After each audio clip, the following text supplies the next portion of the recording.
Hello, hello, hello. It's your girl Brenda Mlamba here, and welcome to Women's View. This is the show that keeps you entertained, and the topic of today, it's amazing. May being the month of menstruation awareness, we have expertise here with us, and is going to tell us more. You can be able to give us your SMS at 21144 and all the comment to all our social media platform at GBS TV Africa. Na kama kawaida, have ladies in the building. Let them say hi as we continue. Hello everyone. It's good to have you here in the show. We really enjoy your company. My name is Mercy Gray. I'll be with you till the end. Hi peeps, how have you been? Isabel Kariuki here. Welcome to the show. Tuchape mushine kama kawa. Okay, all right, let's get started. For our first trending story of today, it's about a lady anasema, can your mother-in-law even? Nanyuki woman anasema, who returned to school after 15 years, has narrated how her mother-in-law supported her decision. Hey, really mother-in-law. Your yes, she's not in-law. Unajua law ni wale wanakupea sheria. Do that and don't do this. But this one is surely a mother-in-love. Ameonyeshana upendo, extend love from the son to the daughter-in-law. So, for sure. See, I think they should be both. Law and love. No. Hapa ameondoa sheria. Ukiwa sheria pia una grow. Hapana. Kwa sheria kuna uoga. Kuna fear ya failure to accomplish the law. But in love, there is no fear. So unaona sasa amepata both love ya son ya mother-in-law. Yeah. Sometimes hadi unaweza shuku kwani sana kuna kashida kidogo hivi juu kuona umeembracewa na mama hivi inakuaga my son alikuwa anajua kuna venye anajua kuna makosa mahali kuna siri anajua mother-in-law siwezi. You cannot support your daughter-in-law. Aendelee masomo na akisoma atoke. Acha kijana wako. Siwezi. Kuna pia vile mna bond na yeye ndio sasa unamwalau na unasherehekea furaha yake. Unajua huyu hata akisoma at least familia yetu itakuwa mbele na watoto. Wapi na atarudi ajitoe. I think the mother-in-law decided like this because for 15 years wamekaa naye, so she was able to see her huyu ni daughter. Yeah. So watu utoroka hata na ukiwa na 20. Lazima ukuwe amemsoma in and out. Unajua kuna ile watu utoroka hata na 20 years. Ujasikia nini watu wamedivorce na 20 years? Lakini unajua kuna vile pia yeye amemstudy hata kama akona all that amekaa all that long anaona hii ni benefit kwa familia. Juu kama kwa sani yake hakuweza kusoma sasa atasomesha nani? Alafu kuna ile pia stage unafikaga unasema kama itapotea wacha tu ipotelee, at least you have done something. Juu hata kama ni kuchukua mtoto wa society, si angemlipia shule na msaidie. Udem kuna hesabu alifanya. Kuna hesabu alifanya akaona hapa wacha nisome nitoke. Nataka kusikia story after masomo. Nataka kusikia story after masomo. Kama tendo uko shule apate wengine. After 15 years anaamua kurudi shule. Abalisha serikali. Obviously labda kuna ile nini dream yenye alikuwaga nayo akiwa mdogo lakini hakuweza kulingana na ile situation alikuwa nayo. Na alafu hata huyu mother-in-law amereason vizuri sababu ameona maybe huyu mtoto kama angeolewa na sani yangu angeendelea na masomo. So mbona nisimwangalie watoto? Wao watoto si ni wajukuu wake. So hakuna kitu ana lose. Hata akimaliza masomo yeye ajiendee at least anaenda kulelewa watoto. Aja lose kitu juu bado ni wajukuu wake. Juu hata kama ni kukufa amekufa. Si bado angebaki na wajukuu na angewashughulikia. So ame reason wisely. Akasema kama ni kuongeza value, ongeza value. Si atu unaleta tu bad. Wataka hivyo kama hajasoma. Wataka hivyo kama hajasoma. Asifungue watu. But uzuri hata kuna zile job opportunities zinaweza tokea. After all hapo sasa kuna shida. Hapana, wajukuu wake si ndio watakuwa but you know it's good but it's also tempting for sure. Imagine uende shule usome vizuri upate job poa, upate mtu mwingine sasa nini ligi yako sasa. Na sasa we can say, maybe for example husband ako ligi ya chini. I'm telling you. Lakini unajua ile kitu mother in law anaona hapa ako na wajukuu. So hata akichange achane na my son. My grandchildren will be well off. Yeah. So hakuna kitu ana lose. There's no, it's a win-win. Sani yake anaweza lose. Sani yake yes ata lose but grandkids wako sawa. Sisemi ata lose, nasema anaweza lose. So it's either way.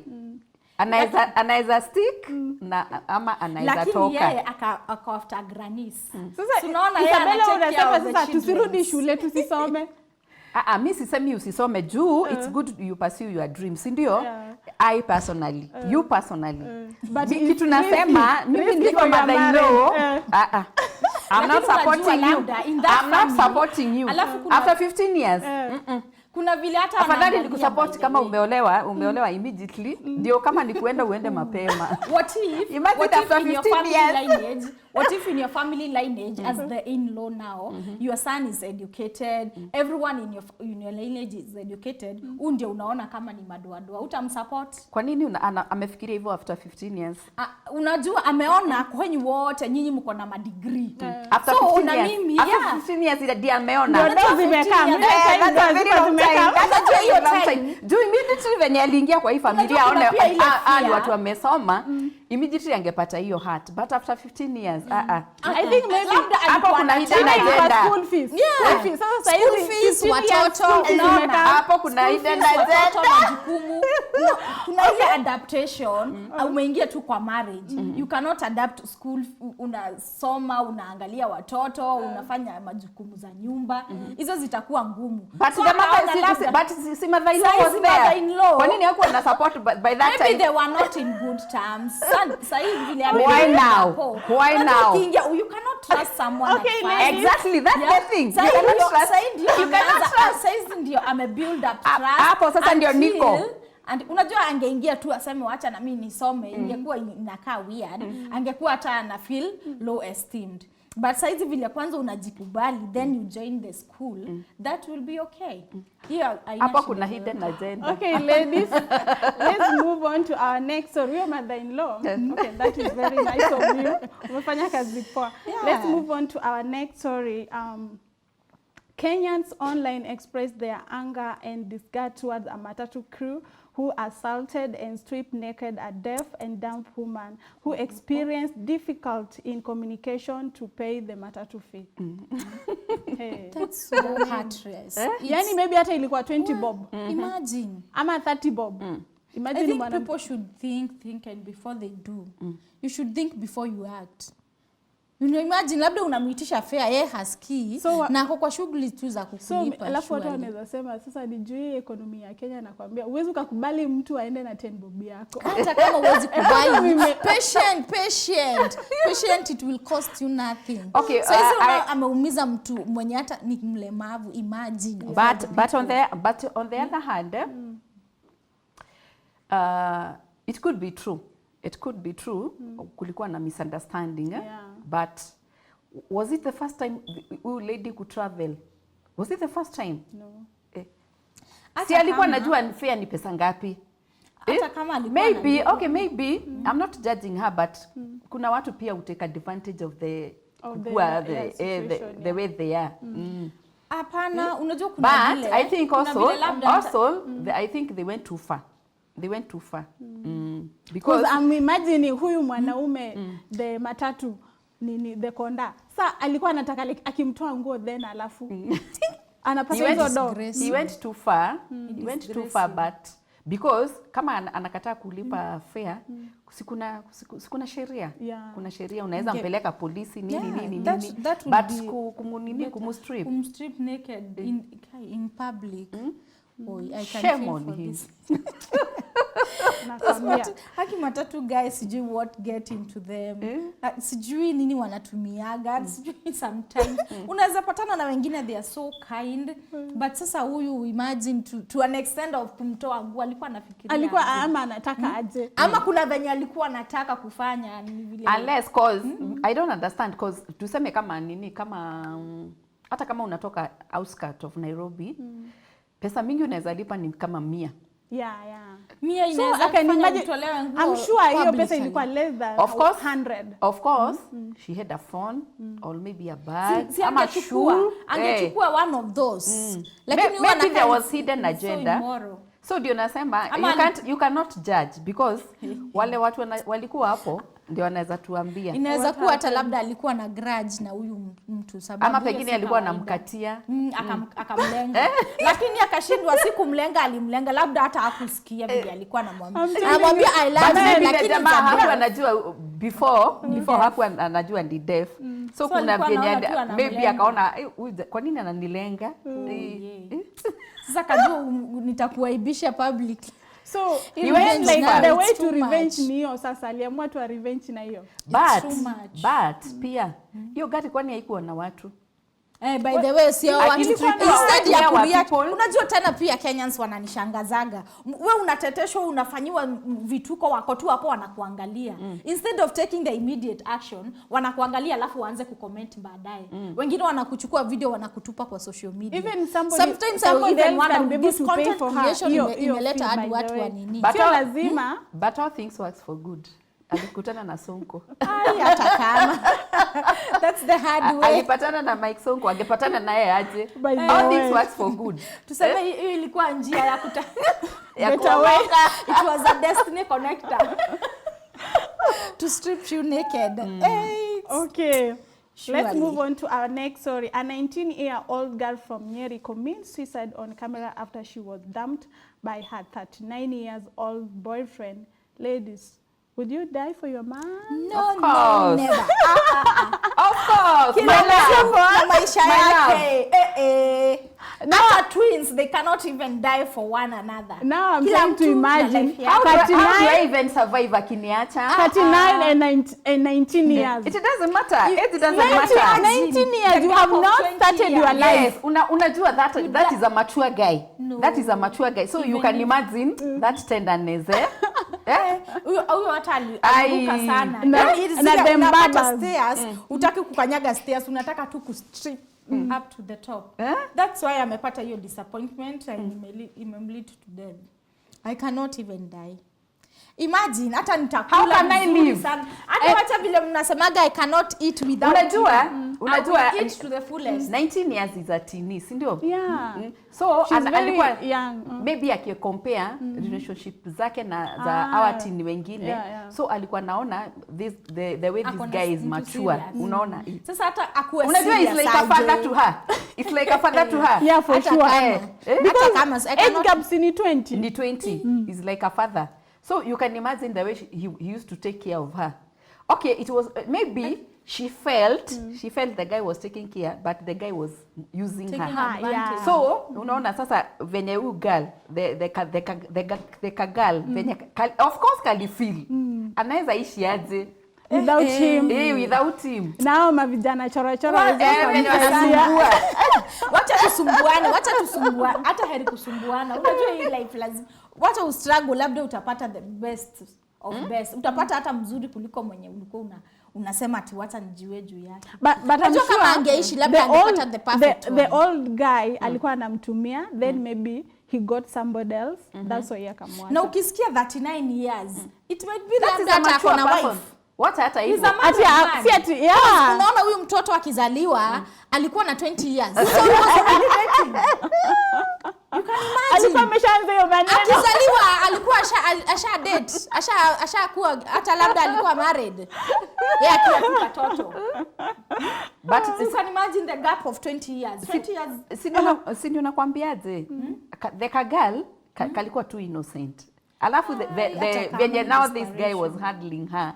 Yeah, alikuwa na feel it's like a fatherly love. This is mental problem. It is a mental problem. Surely it's not love. It's not love. Mtu anakuwa mazuri zuri. Ndio wakasema love is blind. Ndio wakasema love is blind. For sure. Now we need an eye opener. We need a miracle. Because kama hii blindness inakulead to death. How can I live without you? Nikujemaliza. No, au anahitaji tu counseling. Afadhali niondoke kwa hii dunia. Wanahitaji counseling. Wameharibika. Wamefika into an extent that hawaji accept this is the worst tuseme hiyo hata si hakuna, it's the worst esteem yenye unaweza jipea. At level yako mtu akikuondokea, you cannot live without person, as if that person is an oxygen. Si Mungu alijua tu akikupea oxygen for free. Mbona unaenda kujikost na mtu? But unajua there are people who don't reason beyond that. Hata kama ni kukosa kureason, this is too much. This is mental problem. Well, hata kama ange survive, angepelekwa kwanza Mathare. Mental hospital. Ndio wanasema nini wafunzwe mindset. Yeah, sure. It should be compulsory from primary. Okay, ladies, we are going for a short break, but we'll be right back. Keep the SMS coming at 21144 and all the comments to all our social media platform at GBS TV Africa. And remember, the topic of the day is about menstruation. We are going to talk more about it. Don't go anywhere. Stay tuned.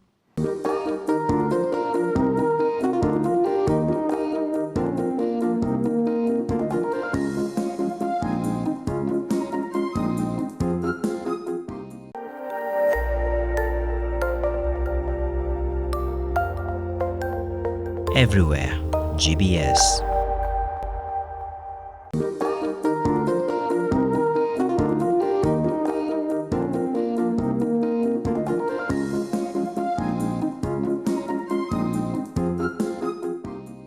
Welcome back, and remember today you have a special topic and special guest. It's about menstruation awareness. May being the month of menstruation awareness, we're going to talk more, and you can be able to reach us out through our SMS line is 21144, and all the comments to all our social media platform at GBS TV Africa. Have a guest here with me, talented, beautiful. I want her to introduce herself before we continue. Karibu sana. Good morning, our viewers. My name is Caroline Gitau. I come from Kenya Works Organization, situated in Ongata Rongai, Kajiado County. I am passionate about girl child, and I'm here. Welcome. I hope you'll enjoy the discussion. Karibu sana. Around 800 million girls are menstruating daily. And we have so many things and so many questions that we want to ask you, and I think we are going to learn some more from you. No problem. We're going to share all that, interactive discussion. Okay. Yeah, thank you. Okay, maybe you can just tell us more about it. Well, about menstruation. Menstruation, first of all, we need to understand that it's a normal process of the body, and every girl is supposed to menstruate when they get to that age, that they're that age of maturity, which we term to as beginning is from 9 years to about 15 years. Any time in between there, a girl can start menstruating. So it is a normal change that takes place in the body, just like how we grow in height and increase in weight. The same thing happens. We start menstruating as girls. And it is really it's a special experience for each and every girl, because it is different still for each and every girl. And therefore, that's why we are encouraging this discussion, so that we can create awareness, and as the girls continue to mature, they can learn more of what to expect, how to behave when they are menstruating, how to keep their hygiene, and all that. So it is like a whole topic. It's really huge, because also it relates to reproductive health education as well, on other issues related to reproductive health as well. Okay. So how do hormones affect us during menstruation? Like wengine wako na appetite tunakula kukula, na wengine wengine wako na ma feelings, wengine wataki kukula hata. So zinakuwaje, like ni different, zinatu affect sisi kama wamama? All right. All these changes in specific menstruation, it has got different hormones that affect how the behavior of a girl. These might be, the hormones are one of the factors that contribute to the behavioral changes. Otherwise, we also have environmental factors and other things that as well can contribute to all these behaviors that can take place. First, beginning with hormones and how it might affect the moods of the girl, because this is it's something that was not happening, and it also happens during a specific time of the month, not like throughout. So when this menstruation happens, there's a hormone that that takes place, that takes the menstruation to take place. Now, this hormone can contribute to the moodiness to a girl, and well, it also ensures that the change, actually, let me just talk about the whole change of the process of menstruation and the changes that takes place are brought about by a certain hormone. And the estrogen hormone is the one that takes place during menstruation, and therefore it comes along with all those changes. First, a girl might become moody, and also remember we also have cramps during that that state or that period of menstruation, which also is brought about by so many other things such as contraction and expansion of the muscles in the uterus. So all these things come along with the moodiness, some you might even feel like vomiting. So vomiting is another thing that can be brought about by the hormonal changes that takes place in the body.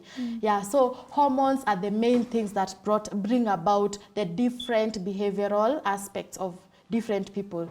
And remember, it also affects girls differently. Yeah, I can see that sometimes you feel like you have a fever. Yeah. Your body temperature is too high, and yet you're shivering of cold. Yeah, and again, I remember so is that also normal? It is very normal. But these things, according to our experience, we have realized it with the girls who are starting the menstruation. But as the time moves and they get used to it, it reduces with time. But when they are beginning, during the first age, that's when the first the impact of menstruating, that is when the impact is very high of the changes in the hormones. Yeah. So how would you describe like the normal pain? Because kuna wengine, I'm telling you, like it's my too sister, much. ikianza hata job hawezi akaenda. I think we also need to understand that this pain is, it varies, and there's the kind of pain which is not normal. Yeah, so there's this really abnormal pain sometimes a girl can go through, and she may need some medical attention. There are some pain, a pain that no medicine or the painkillers will not even be able to work on. So when a girl or when a caretaker realizes that a girl is going through an abnormal pain, then medical attention is needed, because that is a condition, an abnormal condition that need to be taken care of by a medical practitioner.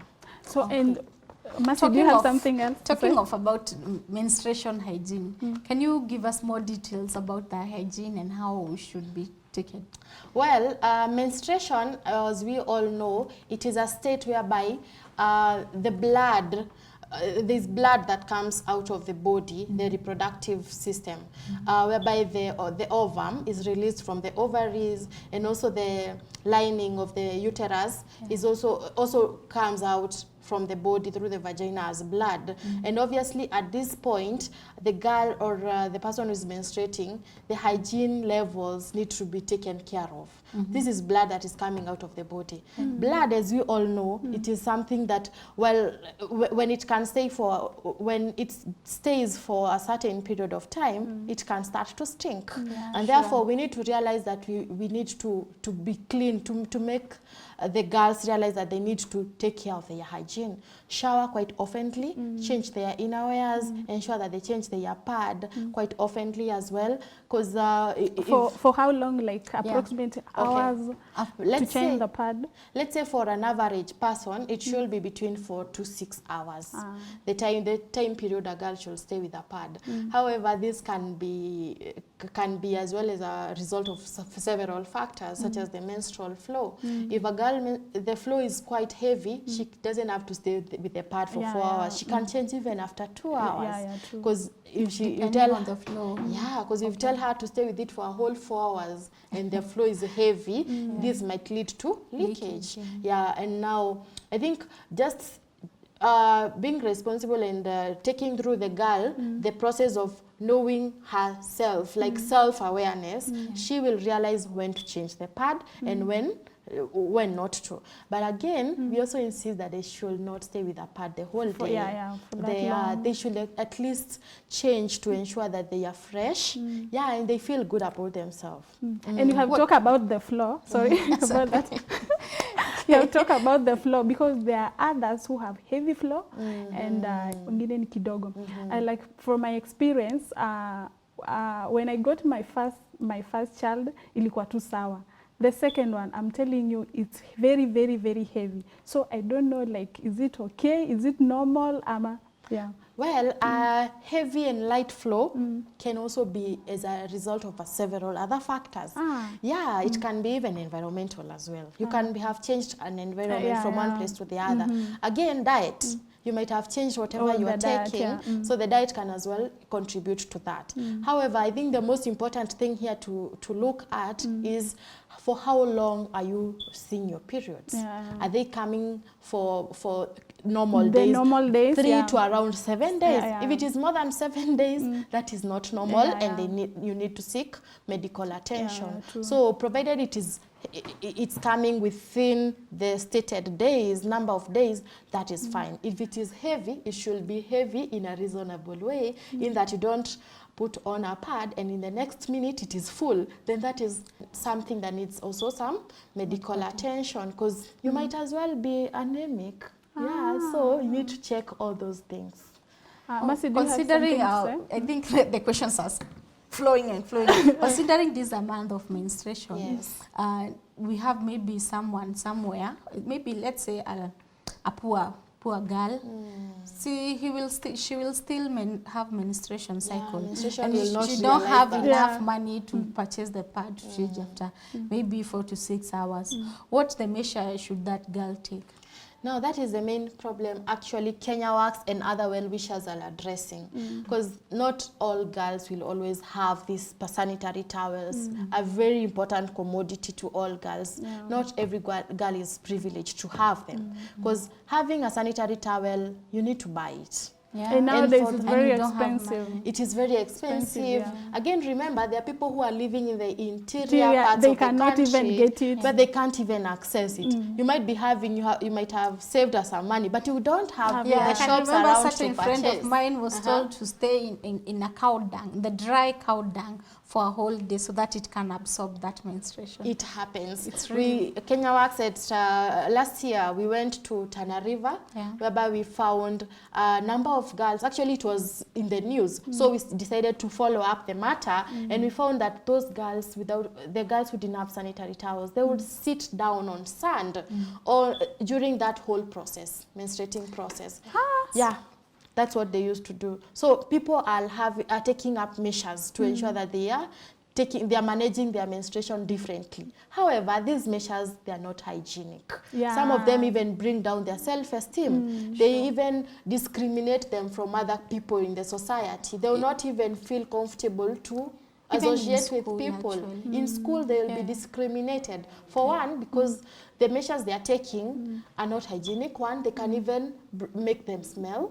Others, they can, okay, for example, the ones you have interacted with, they are girls who use pieces of papers, tissue papers, that is. Others use pieces of blankets, pieces of clothes, which are not clean enough for the menstrual hygiene. Now, what happens after using these things? They end up getting infections. This is another thing now you need to treat. It's costly. It is costly again. You see, we are trying to solve one problem, but then we develop another one. So girls are really passing through a lot in silence, because for one, there is this thing about taboo. We can't talk about menstruation in an open way. You don't feel comfortable. You don't feel comfortable. A girl is suffering. She might be amongst a group of people. She doesn't have a pad. She's stressed up. She might be in a class. She's not even able to perform. She's not concentrating because back in her mind, I'm menstruating. I might stand and I'm messy. So her mind is not in class at all. So even her trying to compete with the fellow students, the boy child, it's not possible. So actually for us and other well-wishers, Kenya Works have come up with a pad. Okay. a reusable sanitary towel. It's called Makini pad. Wow. This sanitary towel is really helping a lot of girls in Kenya. This is the sanitary towel. It's called Makini pad. Okay, just before we go into Yes. it, I have a question, maybe I will forget. Yeah. I wanted to ask, is it normal to menstruate twice a month? Well, it's not really normal because you're supposed to, we have a cycle, menstruation cycle that goes for about an average of 28 days. Yeah, if more, maybe to 31 days or 35 days, or if less, 21 days. So you see, in a month, if that cycle is not complete, then you cannot menstruate. But if it is that short, if it is short, then that means if it's coming twice a month, that means that the cycle is too short. And some medical attention need to be taken as well. Those are some abnormalities that takes place. And they're quite a number.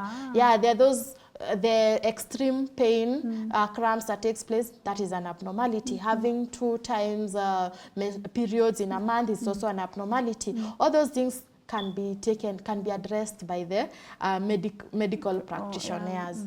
Yeah, so it is not a normal case. Okay, yes. So you can just take us now the reusable sanitary towel from Kenya Works, which has been helping a lot of girls. This year we are targeting 29 girls.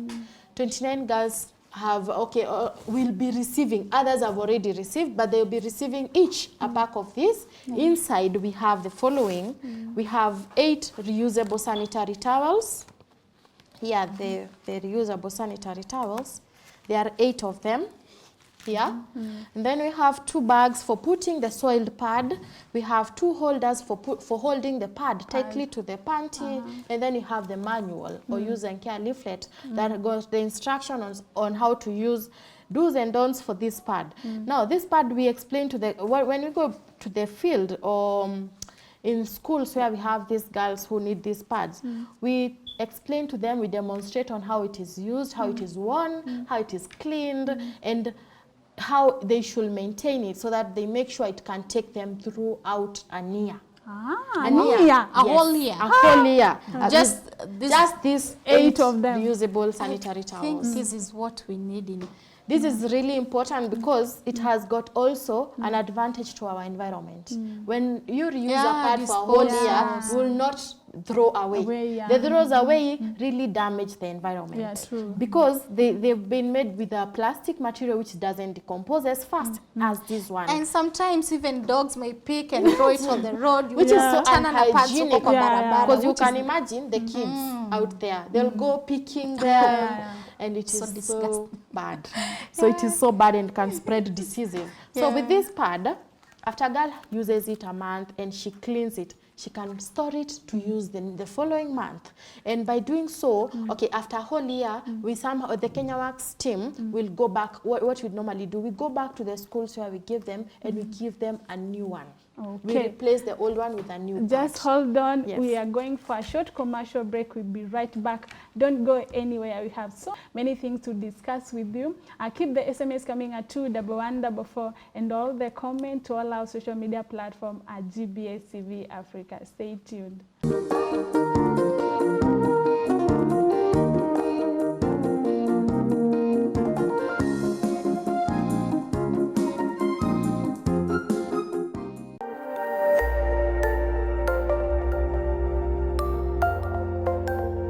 Everywhere, GBS.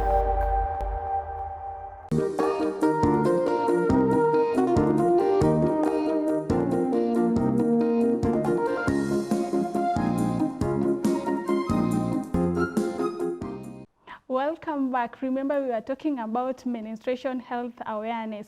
Keep the SMS coming at 21144 and all the comment to all our social media platform at GBS TV Africa. And before we went for a break, we were talking about how you're going to use the reusable pad. Maybe you can just demonstrate us so that we can be able to see. Okay, now how do we put on the reusable sanitary towel? As I had mentioned before, we have different items in this pack. We have two holders, 8 reusable pads, two storage bags, and a use and care leaflet. To use, you only require one holder. There are two, just in case this one gets soiled, the girl can wash it and use this one, the alternative one. Now, we need a panty. In the moment, we don't have one, but I'll try to explain how the holder is fixed to the panty. You can all imagine how the panty looks like, and at the middle part of the panty is where the holder is placed. At the middle part, we place the holder, and we close the wings beneath the panty. This way, we have a button over there. And now the panty is holding the the holder is on top of the panty at the middle part, and it is closely held with this button. Now the next step is to take one of the reusable sanitary towel and place it on top of the holder in such a way that the Velcro is holding tightly to the holder, the Velcro from the pad and the one from the holder, they are tightly held together. And from that point, the girl can now wear the pad. Just that. The process is as simple as this. Just like the other pads, we have wings, we have the same on these reusable sanitary towels. Now, in this case, when the girl needs to change it, she only needs to pull down this pad alone, not with the holder. Pull it down carefully like this and place it in these bags, just like this.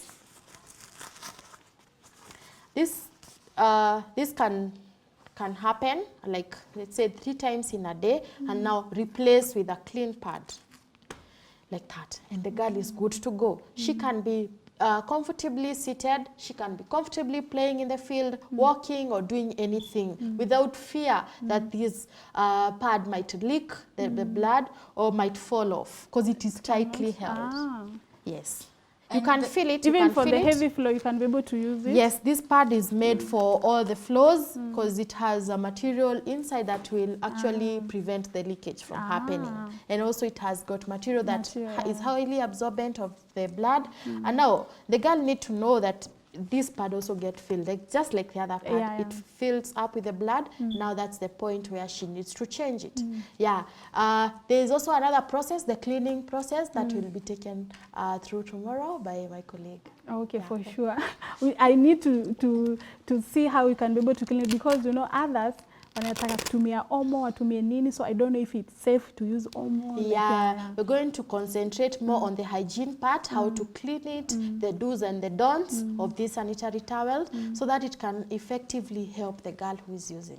That's nice. Oh, so I can see the material after the absorbing. Will it prevent, unajua kuna vile sometimes the flow in a slide in a way that unapataga instead ya kujaza hapa ime slide ikamwagikie huku kando. Okay, as I had mentioned, the material that you can see on top is a material that absorbs liquid. Okay, so it will highly absorb the blood. It will not give it like an allowance to flow, over to the edges, to the point that it will cause leakages. So it will be absorbed and then prevented from leaking on the other side by a laminated material. That's can feel the and texture. also it can be used by anyone, you know, because we have other female who are boda rider, matatu, so I don't know if it's safe for them. You can imagine maybe it's raining and wamevaa, so I don't know, kama like the water splash, you know, so I don't know if it's safe for them. It is very safe. It can be used by any female.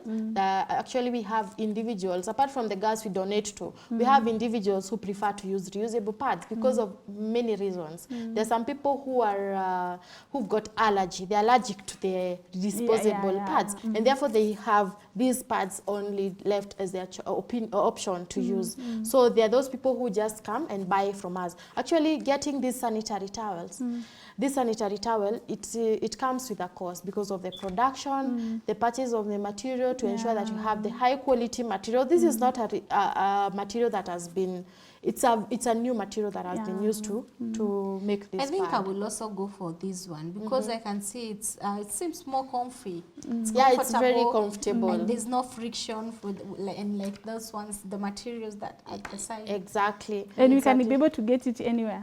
Okay, for now, the government have not given us like a go ahead to sell them in the supermarkets. But then you can always get them from our offices. Each and every park here has got these tag Yeah. with all the information on where you can get it, feedback on how the pad is taking you, any improvement that may be needed. So we normally get this to the girls, and they give us information they give us feedback through the teachers or just through the contacts that you have placed there. I can see even the packaging is quite good. There's no one can suspect what you're carrying. What you're carrying, it's a very comfortable bag. In case when you want to change, can you even- just place it on your shoulder and just go ahead and change Yeah, it. no So one- it has been made specifically to ensure that a girl is feeling comfortable, dignified, and happy that she's menstruating.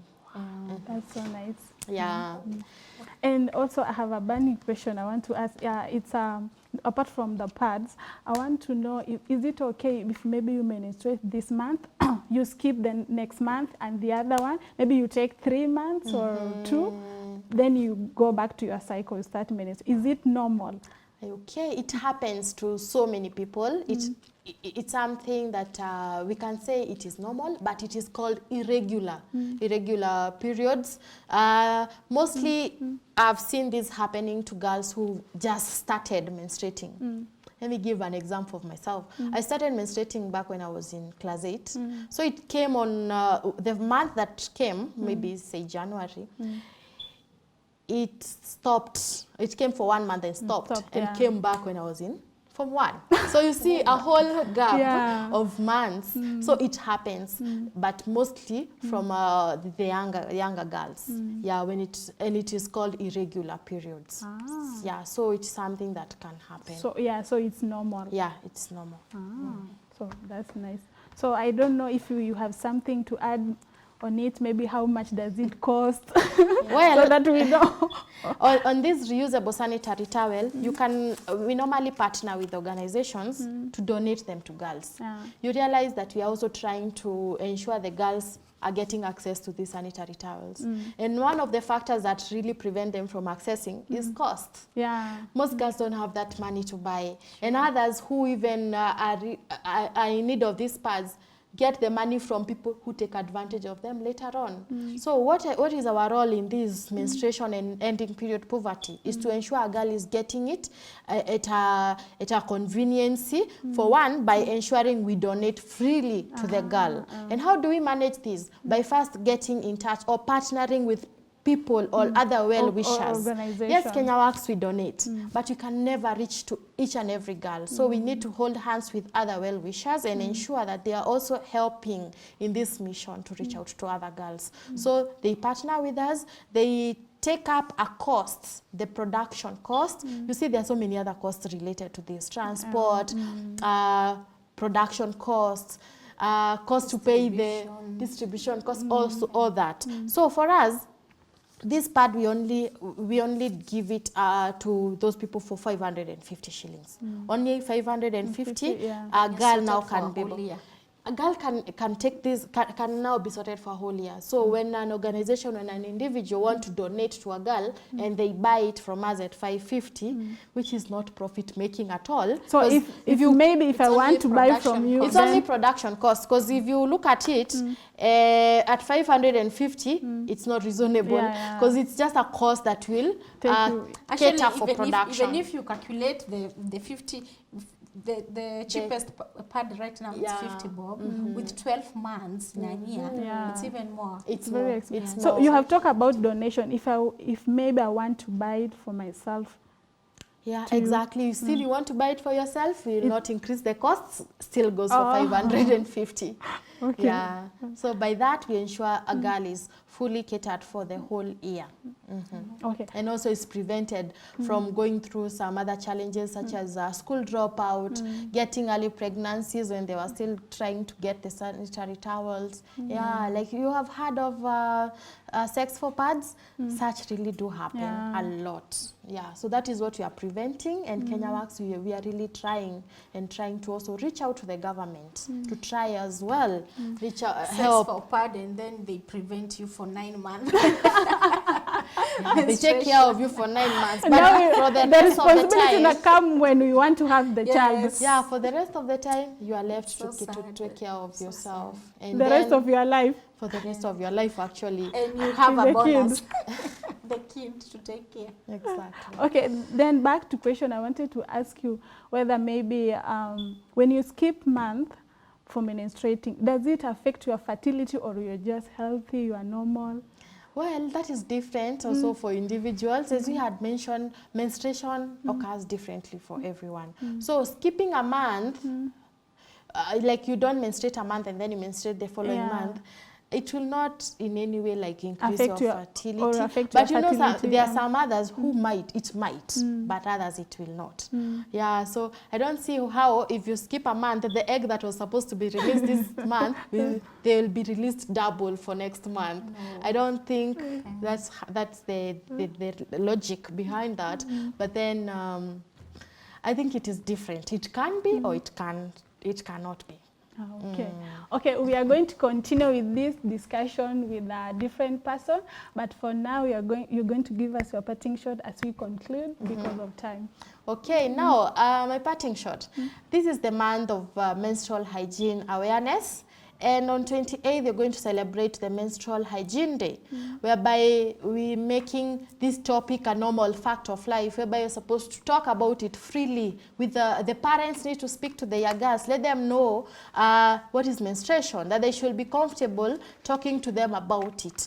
We are here to make this topic normal and not look like a taboo. You need to make periods not seem as dirty blood as the way we have been brought up from our culture understanding. So that is the main thing that we are here to do. Kenya Works is also having activities on the 28th, talking to girls on the same topic, ensuring that we talk about periods over and over and over again, and as well donating and ensuring girls have got packets of this packet of reusable sanitary towel called Makini pad, and that they are safe and free from period poverty.